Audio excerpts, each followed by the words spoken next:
प्रयागराज महाकुंभ, जो भारतीय संस्कृति और आस्था का एक प्रमुख प्रतीक है, हर 12 वर्षों में संगम नगरी में आयोजित होता है।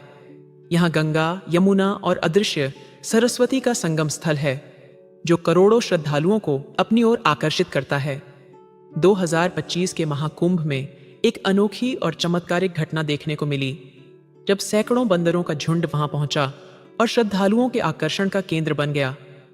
प्रयागराज महाकुंभ का भव्य आयोजन अपने चरम पर था। हर ओर भक्ति और आस्था की गूंज थी।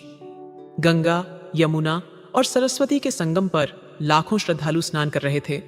अचानक एक अनोखी और अप्रत्याशित घटना ने सभी का ध्यान अपनी ओर खींच लिया। सुबह का समय था। मेले का माहौल पूरी तरह भक्तिमय था। तभी दूर जंगल की दिशा से अजीब सी हलचल महसूस हुई।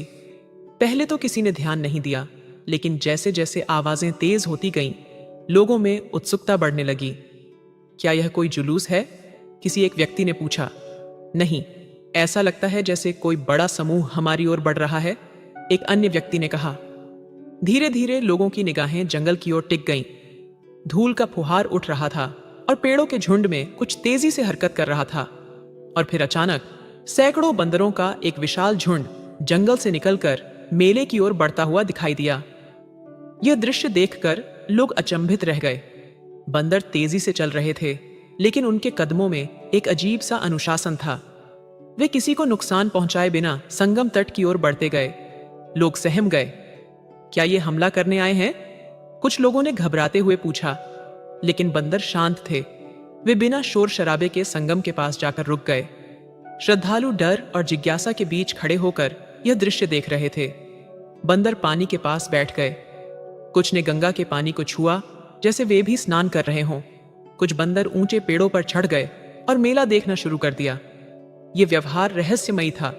कोई यह समझ नहीं पा रहा था कि इतने सारे बंदर अचानक क्यों और कैसे यहां पहुंचे। साधु संतों ने इसे भगवान हनुमान का आशीर्वाद बताया। यह कोई साधारण घटना नहीं है। ये हनुमान जी के दूत हैं, जो हमें यह याद दिलाने आए हैं कि यह स्थान पवित्र है। श्रद्धालु इसे एक दैवीय संकेत मानने लगे।